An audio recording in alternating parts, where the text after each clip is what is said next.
அனைவருக்கும் கிறிஸ்துமஸ் தின நல்வாழ்த்துக்களை தேசிய முற்போக்கு திராவிட கழகத்தின் சார்பாகவும் கேப்டன் அவர்கள் சார்பாகவும் தெரிவித்துக் கொள்வதில் மகிழ்ச்சி அடைகிறேன். உலகம் முழுவதும் இன்றைக்கு கிறிஸ்துமஸ் தின விழாவை கொண்டாடி கொண்டிருக்கும் அனைவருக்கும் தேசிய முற்போக்கு திராவிட கழகத்தின் மனமார்ந்த கிறிஸ்துமஸ் நல்வாழ்த்துக்களை இந்த நேரத்தில் தெரிவித்துக் கொள்கிறேன். நீங்க எதுவும் கேட்கணும்னா கேளுங்க.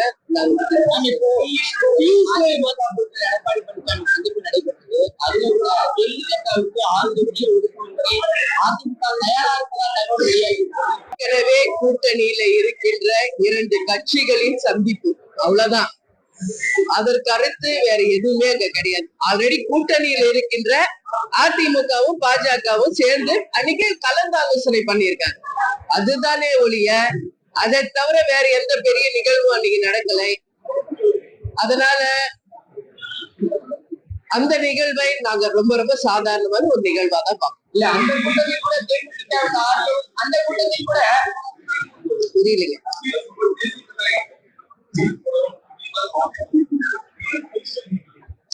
ஒரு கருத்தை அவர் சொல்லியிருக்காரு. கூட்டணியில மற்றவர்கள் எல்லாம் இருக்காங்களா சொல்றாங்களான்னு மற்ற கட்சிகளையும் கலந்து ஆலோசித்து அதற்கு பிறகுதான் அது ஒரு தெளிவான ஒரு முடிவு கிடைக்கும். அதனால அவர் கருத்தை அவர் சொல்லியிருக்காரு. இப்போதைக்கு பாஜகவும் அதிமுக மட்டும்தான் கூட்டணி. அந்த 2 தலைவர்களுடைய அன்னைக்கு ஒரு ஆலோசனை கூட்டம், அவ்வளவுதான் நீங்க நடந்திருக்கு. அதனால இனி என்ன நடக்க இருக்கிறது என்பதை நிச்சயமாக உரிய நேரம் வரும்போது நாங்கள் அறிவிப்போம். கூட தேமுதிகவுடைய பெயர் அடிபட்டிருக்குது. 6 தொகுதி வரைக்கும் ஒதுக்கீடு செய்ய தயாரா இருக்கலாம். அதிமுக தரப்புல பாஜக வலியுறுத்தி தொடர்ந்து பாஜக தரப்பிடம் தேசிய வலுப்படுத்துவது தேமுதிக இணைக்கிறோம் தொடர்பாக பேசியிருக்கிறாங்க. இது தொடர்பாக உங்களுடைய ஆக்ஷன் என்ன? நீங்க அடுத்த கட்டமா என்ன நகர்வடைக்கு முதல்ல அன்னைக்கு வந்த அந்த நிகழ்ச்சி யார் பத்திரிகையாளர்களுக்கு கொடுத்தாங்க அதை எனக்கு நீங்க தெளிவுபடுத்த. யார் பத்திரிகையாளர்களுக்கு அன்னைக்கு இந்த கட்சிக்கு இந்த சீட்டு என்று அதிகாரப்பூர்வமாக யார் பத்திரிகையாளர்களுக்கு தந்தாங்க என்றதை முதலில் பத்திரிகையாளர்கள் எனக்கு பதில் சொல்லுங்க. அதற்கு பிறகு உங்க கேள்விக்கு நான் பதில் சொல்றேன். யார் உங்களுக்கு கொடுத்தா சொல்ல பதில் சொல்லணும். நீங்க வெறும் கேள்வி கேட்பது மட்டும் பத்திரிகையாளர்களுடைய வேலை கிடையாது. யார் அதிகாரப்பூர்வமாக அந்த லிஸ்ட யார் பத்திரிகையாளர்களிடம் கொடுத்தாங்க என்பதற்கான பதில் நீங்க கட்டாயம் சொல்லணும். அப்பதான் அடுத்த கட்ட என்னுடைய பதில் என்னவா இருக்குன்றது உங்ககிட்ட பதிய வைக்க முடியும். 9ஆம் தேதி மாநாடு, அதற்கு நான் கேட்ட கேள்வி பதில் சொல்றேன்.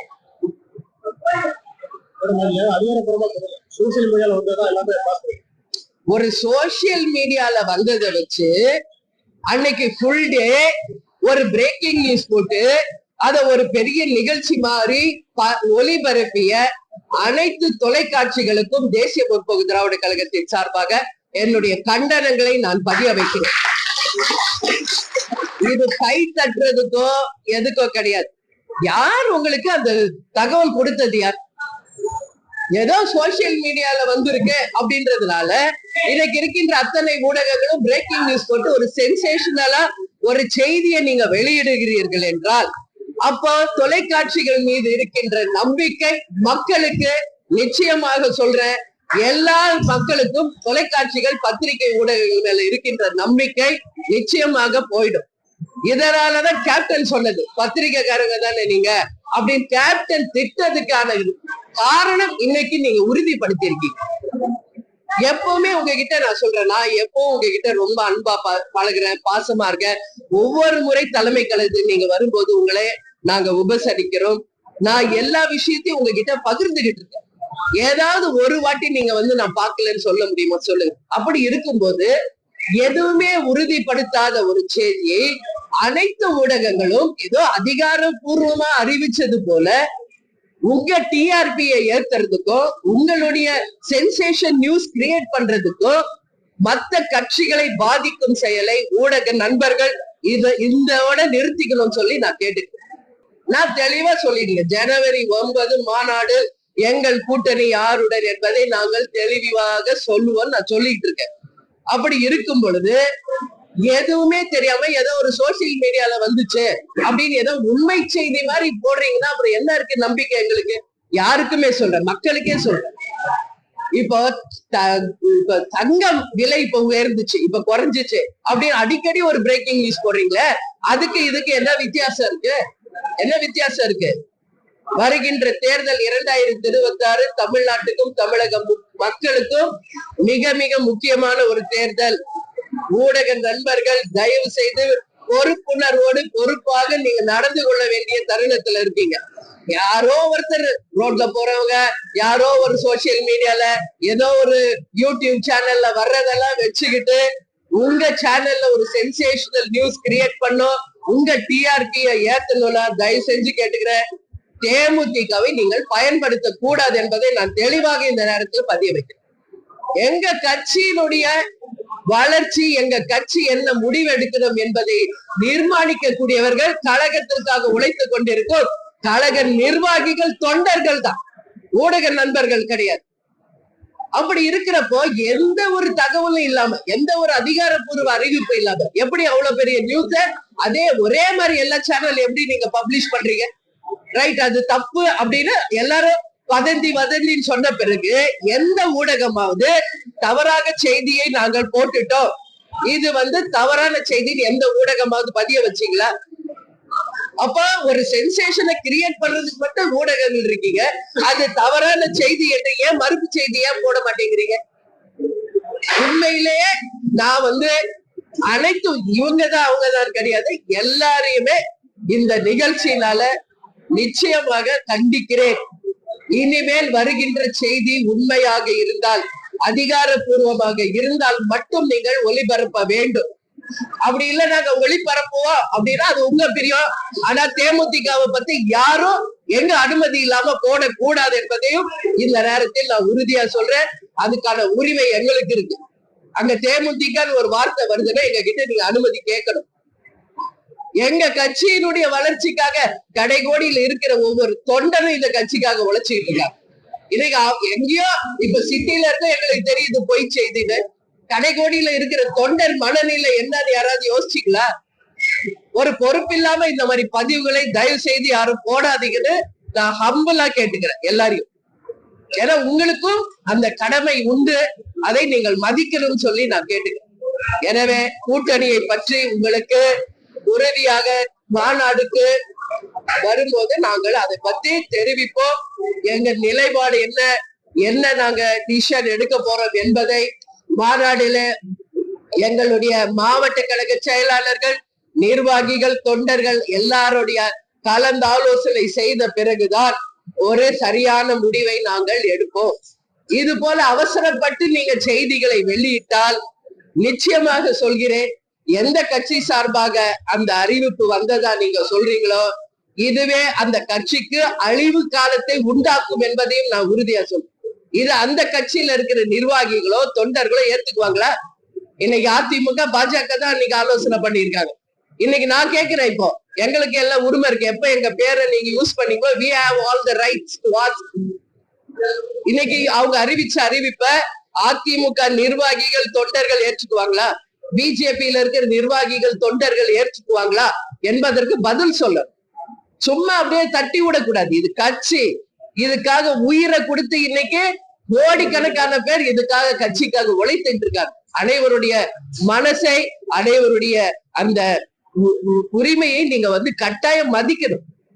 நாங்க பத்திரிகையாளர்களை மதிக்கிறோம், பத்திரிகையாளர்களும் நீங்கள் உங்கள் கடமையை சரியா செய்யணும்னு நான் கேட்டுக்கிறேன். அது உண்மைக்கு புறம்பான செய்தி என்று பதிவு செய்யாத பத்திரிகையாளர்களை நிச்சயமாக இந்த நேரத்துல என்னுடைய மன வருத்தத்தை நான் பதிய வைக்கிறேன். ஒரு பொய் செய்தியை பரப்பாதீங்க. போட்டா தப்புன்னா இமிடியட்டா அதுக்கு மறுப்பு கொடுங்க. ஏன் போட மாட்டேங்கிறீங்க? அப்போ ஒரு செய்தி போடுற உரிமை உங்களுக்கு இருக்குன்னா அது பொய் செய்தி என்றால் மறுப்பு கொடுக்கிற அந்த அதிகாரமும் உங்களுக்கு தான் இருக்கு. அதனால கேட்டுக்கிறேன், இனிமே இந்த மாதிரி தவறு நடக்க கூடாது என்பதை கேட்டுக்கிறேன். வேற ஏதாவது கேள்வி இருந்தா கேள்வி. இப்ப செவிலியர்கள் கைது செய்யப்பட்டு சென்னையில இருந்து உளுந்தூர்பேட்டை தாண்டி போயிட்டாங்க. காலி பணிகளே இல்லை அப்படின்னு சொன்ன அமைச்சர் 1000 பேருக்கு பணிமுறை செஞ்சிருக்காங்க. இவ்வளவு பெரிய போராட்டங்களுக்கு பிறகுதான் அவங்களுக்கான வேலையே வழங்க. செவிலியர்கள் போராட்டம் இப்ப இல்லைங்க, ரொம்ப வருஷமா அது நடந்துகிட்டு இருக்கு. பல முறை தேசிய முற்போக்கு திராவிட கழகத்தின் சார்பா அவங்களை அனைவரையும் நாங்க நேரடியாக சென்று எங்களுடைய ஆதரவை அவங்களுக்கு தெரிவிச்சிருக்கோம். அவங்களுடைய உண்மையான கோரிக்கைகள் நிறைவேற்றப்பட வேண்டும் என்பதில் எந்த மாற்று கருத்துமே கிடையாது. ஏன்னா நைட்டிங்கேல்ஸ் சொல்லுவோம், யார் செவிலியர்களை, அவங்க உரிமையை அவங்க கேட்கிறாங்க. அதுல உண்மையாக அந்த உரிமையை தர வேண்டியது அரசாங்கத்தின் கடமை. பல நாட்களாக அவங்க போராட்டம் நடத்தினதுனால ஒரு 1000 பேருக்கு கொடுக்குறாங்க. அப்ப மத்தவங்க எல்லாம் செவிலியர்கள் இல்லையா? அதனால இது கண்டிக்கக்கூடிய ஒரு விஷயம். உடனடியாக அனைத்து செவிலியர்களுக்கும் அவர்கள் கேட்கின்ற அந்த உரிமையை நிச்சயம் நீங்கள் தரணும். அவங்க என்ன எதிர்பார்க்கிறாங்களோ அதை செய்ய வேண்டியது அரசின் கடமை. அது மட்டும் இல்ல, ஒரு பக்கம் பார்த்தா ஆசிரியர்களுடைய ஆர்ப்பாட்டம், ஒரு பக்கம் பார்த்தா மக்கள் நல பணியாளர்களுடைய ஆர்ப்பாட்டம். டெய்லி இங்க தமிழ்நாடு முழுக்க இருந்து எல்லாரும் குரூப்பா அவங்களுடைய கோரிக்கை மனுவை வச்சு கொடுத்துக்கிட்டு தான் இருக்காங்க. நாங்களும் பல முறை அவங்க எல்லாருக்கும் ஆதரவு சொல்லியிருக்கோம். ஆனாலும் இன்று வரைக்கும் அவங்களுடைய கோரிக்கைகள் நிறைவேற்றப்படவில்லை. அது உறுதியாக தமிழ்நாடு அரசு அதை கவனத்துல கொண்டு அந்த நிச்சயம் அவங்க கோரிக்கைகளை நிறைவேற்றணும்னு இன்னைக்கு கிறிஸ்துமஸ் நாள்ல நான் கேட்டுக்கிறேன். நம்ம கூட்டணி தொடர்பா மாநாட்டுல அறிவிக்கிறோம் சொல்றோம். எந்த கூட்டணின்னு அறிவிக்கிறோமா இந்த அதனுடைய போக்க மட்டும் நம்ம மாவட்ட அப்பதான் துவங்க கொடுத்தா. நீங்க வெயிட் பண்ணுங்க, இவ்வளவு நாள் வெயிட் பண்ணீங்களா? இப்ப நேற்று எங்களை கேட்டா செய்தி வெளியிட்டீங்க, சொல்லுங்க.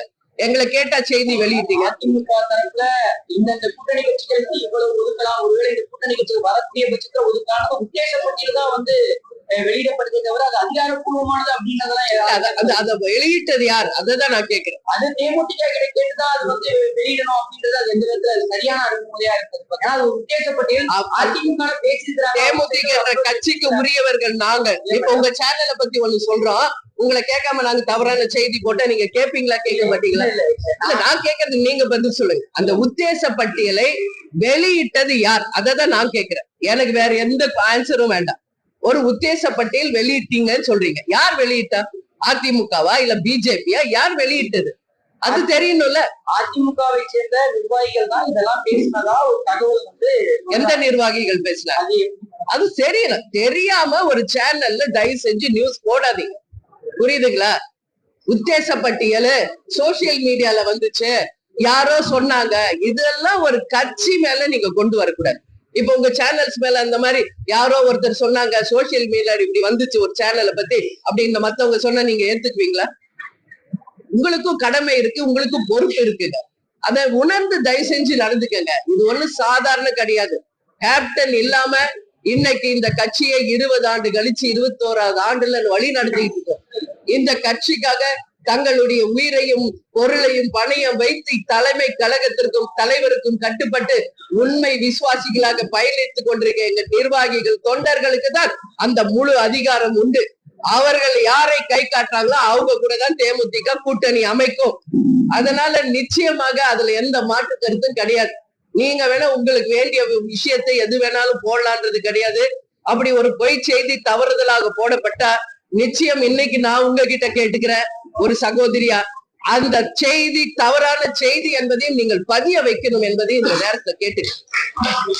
அது ஏன்னா ஒரு செய்தியை மட்டும் பரப்புறீங்க, அது பொய் தகவல் யாரோ சொன்னதுன்னு சொல்றீங்களே, அப்ப அது தவறான பேக் அப்படின்னு ஒரு முத்திரை அடிச்சு அந்த சேனல்ல போடலாம்ல. இந்த செய்தி பேக் நியூஸ் அப்படின்னு ஏன் போட மாட்டேங்கிறீங்க? ஏன் போட மாட்டேங்கிறீங்க? இன்னைக்கு எல்லா கட்சியும் அது வதந்தின்னு சொல்லிட்டு இருக்காரு. சோ இது ரொம்ப ரொம்ப தவறான ஒரு விஷயங்க. இது கண்டிக்கக்கூடிய ஒரு விஷயம். இன்னைக்கு உங்ககிட்ட சொல்றேன், இன்னைக்கு கிறிஸ்துமஸ், உங்க எல்லாருக்கூட நான் ஹாப்பியா தான் பேசணும்னு தான் வந்தேன். பட் நீங்க செஞ்ச விஷயம் ரொம்ப ரொம்ப எல்லா தரப்பும், எல்லா கட்சியினரும், எல்லா நிர்வாகிகள், தொண்டர்கள், அனைத்து கட்சியும், அதிமுக பிஜேபி உட்பட அத்தனை பேரும் சொல்ற இது பாதிச்சிருக்கிறது. இனி வருங்காலங்களில் பத்திரிகை நண்பர்கள் பொறுப்பாக செயல்படணும். இன்னைக்கு கிறிஸ்துமஸ்ல உங்களை சந்திக்கிறேன். 28ஆம் தேதி கேப்டனுடைய 2ஆம் குரு பூஜை நடக்க இருக்கிறது. அதற்கு பத்திரிகை நண்பர்கள் நீங்க எல்லாரும் வரணும். அது மட்டும் இல்ல, ஜனவரி 9 கடலூர்ல நடக்கின்ற மாநாடு, அந்த மாநாட்டிலையும் நீங்கள் அனைவரும் கலந்துக்கணும். தலைமை கழகம் சார்பா அழைக்கிறோம். இப்பவே எல்லாருக்கும் அந்த பத்திரிகைகளை, அந்த இன்விடேஷனை, குரு பூஜைக்கான அழைப்பை ஒவ்வொரு சேனலும் ஒவ்வொரு மீடியாவையும் சேர்ந்து எங்கள் நிர்வாகிகள் நேரடியாக சென்று பத்திரிகைகளை கொடுத்துக்கிட்டு இருக்காங்க. இன்றைக்கு நீங்க எல்லாம் சொல்றீங்க அதிமுக வெளியிட்டுச்சுன்னு. நான் இப்ப சொல்றேன் உங்களுக்கு, இன்னைக்கு அண்ணன் எடப்பாடியார் கிட்ட எங்க தலைமை கழகத்திலிருந்து ஒரு குழு சென்று நேரடியாக இன்விடேஷனை வழங்க இருக்கிறோம். முதலமைச்சர் அண்ணன் ஸ்டாலினிடமும் அதற்கான டைம் கேட்டிருக்கோம். தமிழ்நாட்டில் இருக்கின்ற முக்கியமான கட்சி தலைவர்களிடையே அந்த டைம் நாங்க கேட்டிருக்கோம். அந்த டைம் கிடைச்ச உடனே தலைமை கழகத்தின் சார்பாக சென்று இந்த இன்விடேஷன்ஸ அவங்க கையில நேரடியாக ஒப்படைக்க இருக்கிறோம். அது போல இன்றைக்கு அண்ணன் எடப்பாடியாரை தலைமை கழகத்தின் சார்பாக போய் சந்திச்சு இன்விடேஷன் தரோம். அண்ணன் ஸ்டாலின் அவர்கள் கூட டைம் கொடுத்தவன அவரையும் போய் சந்திக்க இருக்கிறோம். அது போல இன்னைக்கு இருக்கின்ற பிஜேபி, காங்கிரஸ், அதே போல விஜய், சீமான், எந்தெந்த கட்சி எல்லாம் இருக்கோ எல்லாருக்கும் தேமுதிக சார்பாக அழைப்பிதழை தருகிறோம். அந்தந்த டைம் அப்பாயின்மெண்ட் கிடைச்ச உடனே நேரடியா வழங்க இருக்கிறோம். அப்பாயின்மெண்ட் தாமதமானால் எங்க கழக நிர்வாகிகள் சென்று அந்த இன்விடேஷனை ஒவ்வொருத்தர்கிட்டையும் பர்சனலா கொடுக்க இருக்கிறோம். இதுதான் உண்மை. உண்மைக்கு புறம்பான செய்தியை தயவு செஞ்சு போடாதீங்க, சரிங்களா? இது எல்லாரையுமே பாதிக்கும். இது தவறான ஒரு முன்னுதாரணம் ஆயிடும். நம்பிக்கை போயிடும். பத்திரிகை ஊடகத்தின் மேல இருக்கிற நம்பிக்கை மக்களுக்கு போயிடும் அப்படிங்கறத நான் சொல்றேன். இன்னைக்கு 4 பில்லர்ஸ், 4 சிங்கம் இருக்காங்க. அதுல ஒரு சிங்கம் யார்? மீடியா. சோ அந்த பொறுப்பு உங்களுக்கு உண்டு. ஜனநாயக கடமை ஆற்றுங்கள், உண்மை செய்தியை வெளியிடுங்கள் என்று கேட்டுக்கொள்கிறேன். எல்லாரும் வந்திருக்கீங்க, எல்லாரும் சாப்பிட்டு போங்க, குரு பூஜைக்கு வாங்க, மாநாடுக்கு வாங்க. அனைவருக்கும் கிறிஸ்துமஸ் வாழ்த்துக்கள், ஹாப்பி நியூ இயர் வாழ்த்துக்களையும் இந்த நேரத்தில் தெரிவித்துக் கொள்கிறேன். நன்றி, வணக்கம்.